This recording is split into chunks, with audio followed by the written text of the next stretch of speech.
When the Great War broke out in 1914, Canada was a young nation of just under 8 million people, still very much a dominion of the British Empire.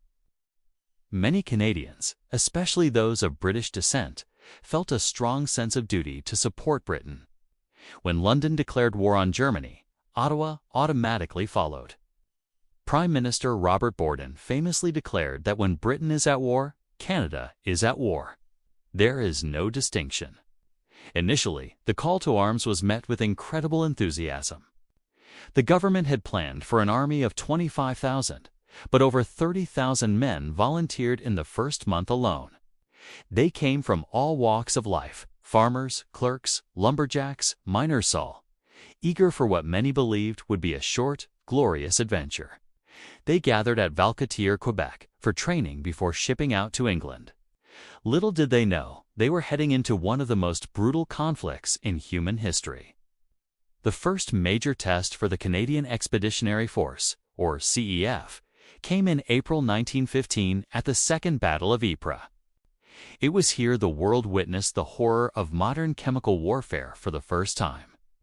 The Germans unleashed a massive cloud of chlorine gas against the Allied lines. The French colonial troops on the Canadians' flank were completely overwhelmed and broke, leaving a massive 4-mile gap in the line.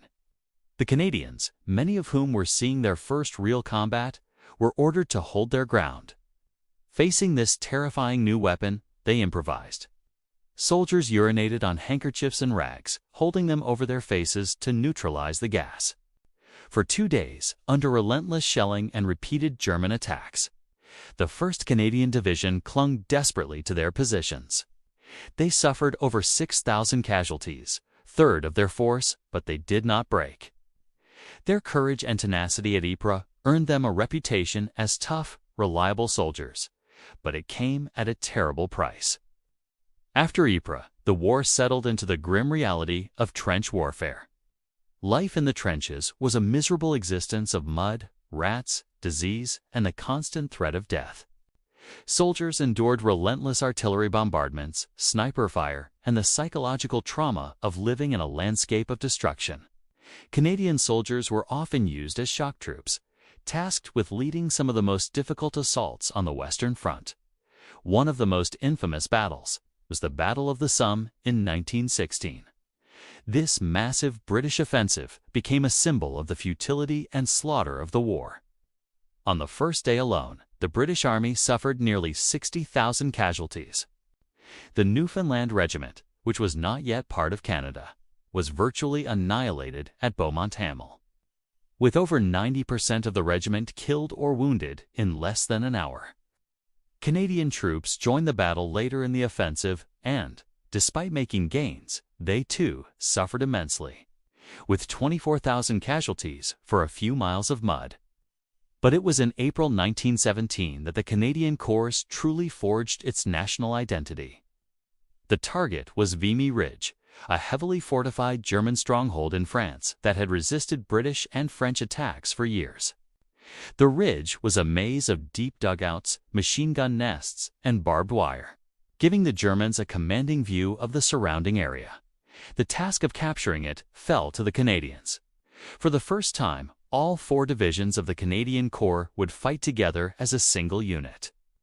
Under the command of British General Julian Byng and his Canadian subordinate, Arthur Currie, the attack was meticulously planned. Every soldier was given a map and knew their objective.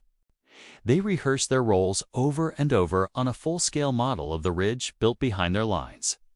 A massive, week-long artillery barrage, known as the Week of Suffering, pounded the German defenses, softening them up for the assault. New tactics, like the creeping barrage, were perfected, where artillery fire moved forward just ahead of the advancing infantry, providing a protective curtain of shells. On Easter Monday, April 9, 1917, in the midst of a snow and sleet storm, 15,000 Canadian soldiers went over the top. They advanced behind the creeping barrage, capturing their objectives with stunning speed and precision. By the end of the day, most of the ridge was in Canadian hands. In 4 days of brutal fighting, the Canadians achieved what no other Allied army had. They had taken Vimy Ridge. The victory was a strategic masterpiece and a source of immense national pride. It was a coming-of-age moment for Canada. A soldier who fought there later wrote, "We went up Vimy Ridge as Albertans and we came down as Canadians."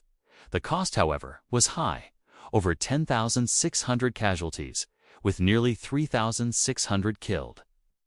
Today, the magnificent Vimy Memorial stands on the ridge, a tribute to all Canadians who served in the war, and a symbol of Canada's emergence on the world stage.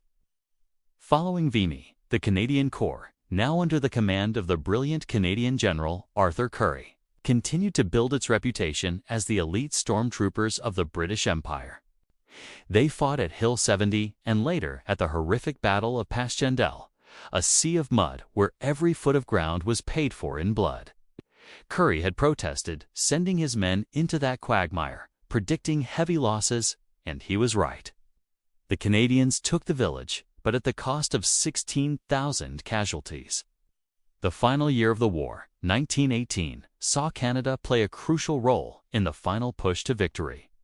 During a period known as the 100 Days Offensive, the Canadian Corps spearheaded the Allied advance. Starting with the Battle of Amiens on August 8, which the German High Command called the Black Day of the German Army, the Canadians consistently broke through the most heavily defended German lines. They smashed through the Hindenburg Line and fought their way through key strategic points like Cambrai. Their relentless drive from August to November was one of the war's most successful campaigns. But it again came at a staggering price, with over 45,000 casualties in those final 3 months.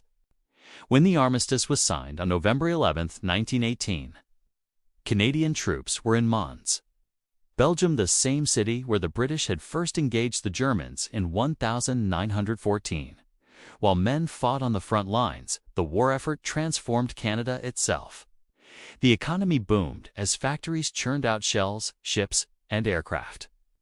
To fund the war, the government introduced income tax for the first time, meant to be a temporary measure.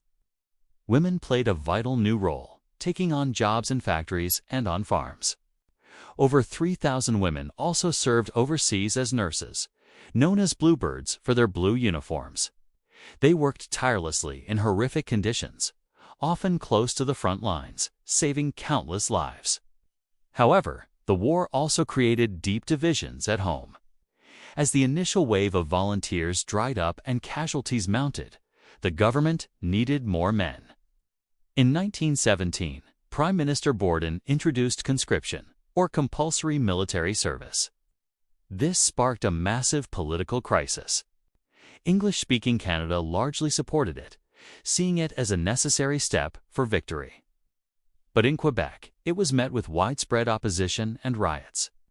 French Canadians felt little connection to the British Empire and saw it as a foreign war. The conscription crisis left a deep and lasting scar on national unity. By the end of the war, more than 620,000 Canadians had served in uniform.